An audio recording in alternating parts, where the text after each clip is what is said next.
தெளிவாக விளங்குவோம்.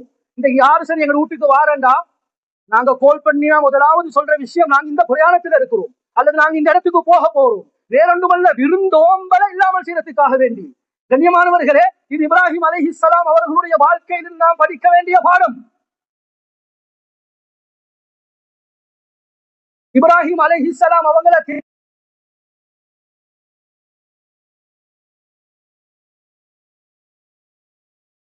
கண்ணியமான தன்மையின் மூலமாக சொல்றேன், தெளிவாக நுணுக்கமாக கேளுங்க. இன்றைக்கு உலகத்துல இஸ்லாம் மிக முக்கியமான ஒரு காரணமும் இதுதான்.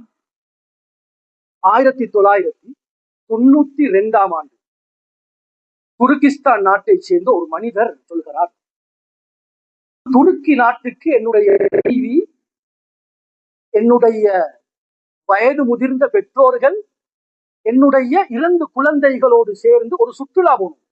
எங்கு? துருக்கி நாட்டுக்கு, இஸ்லாமிய நாடு. மாலை நேரமாகிவிட்டது, ஒரு பின்தங்கிய பிரதேசத்துல போக வேண்டிய நிலைமை.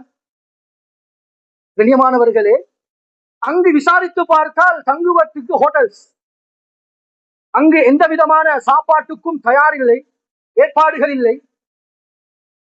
இருட்டாகிவிட்டது. நாம் ஒரு பக்கத்து அதாவது ஒரு பாதையாக நான் அப்படியே கொஞ்சம் நாம் நடந்து செல்லும் பொழுது ஏதாவது இருக்கிறதா, ஏதாவது ஹோட்டல்ஸ் இருக்கிறதா என்று தேடும் பொழுது ஒரு தொப்பி அணிந்த ஒரு முஸ்லிம் மனிதர் வந்தார்.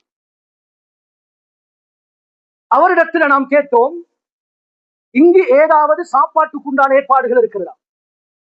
இவர்கள் சென்றவர்கள் கிறிஸ்டியன்ஸ்.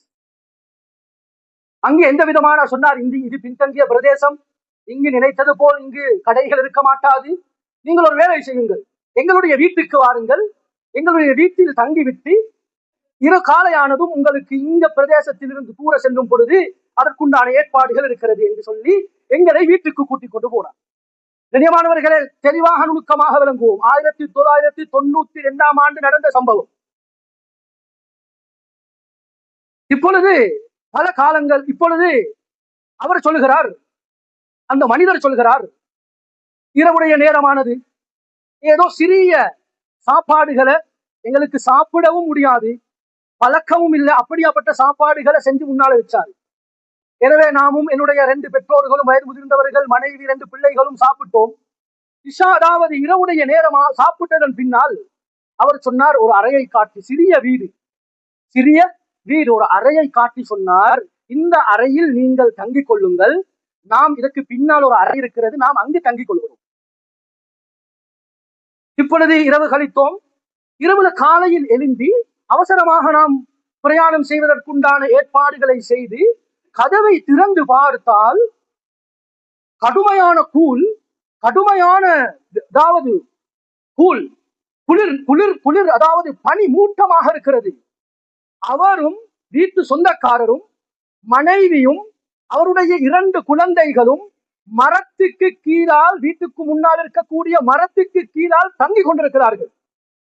என்ன ஆச்சரியம்! உடனடியாக போய் நான் இப்படியே கேட்டேன், ஹல் அந்த மஜ்னூன், உங்களுக்கு பைத்தியம் பிடித்திருக்கிறதா?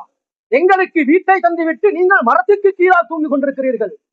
உடனடியாக அந்த மனிதர் சொன்னார், அப்படி சொல்ல வேண்டாம், எங்களுடைய முஹம்மது ஸல்லல்லாஹு அலைஹி வஸல்லம் எங்களுக்கு வழிகாட்டி இருக்கிறார்கள், விருந்தாளிகள் வந்தால் அவர்களை நாம் கவனிக்க வேண்டும், அவர்கள் அல்லாஹு தஆலாவுடைய விருந்தாளிகள், இவர்களை கவனிப்பது மிக முக்கியமான எங்களுடைய வணக்கம் என்று சொன்னார். இதை கேட்டுக்கொண்டிருந்த என்னுடைய மனைவி கதறி அழுதுவிட்டார். உடனடியாக வீட்டுக்குள்ளால் போய் நாம் அவர்களிடம், உங்களுடைய மார்க்கத்தை பற்றி ஏதாவது படிப்பதற்கு சந்தர்ப்பம் இருக்கிறதா என்று சொன்ன நேரத்தில் டிரான்ஸ்லேட் குர்ஆனை தந்தார், ஹதீஸுடைய சில பிரதிகளை தந்தார். அதனை கொண்டு போய் நாம் வீட்டிலே படித்தோம். 2 மாதம் கழிந்தது. உடனடியாக நாம் அனைவரும் இஸ்லாத்தை ஏற்றுக்கொண்டோம். அது மாத்திரமல்ல, ஆச்சரியம் என்ன தெரியுமா?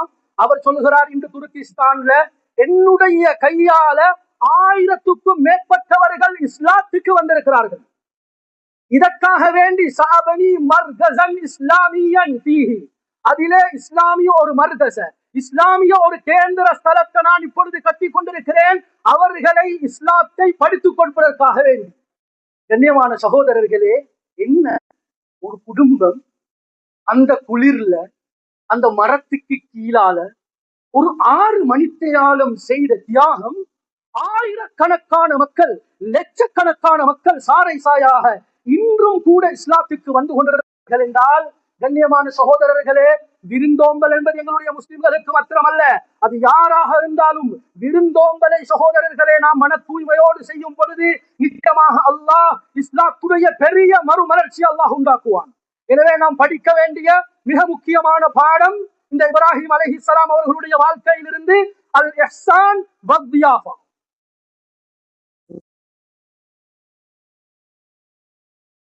அலைஹிஸ்ஸலாம் அவர்களுடைய நம்பிக்கையை நாம் படிப்போம்.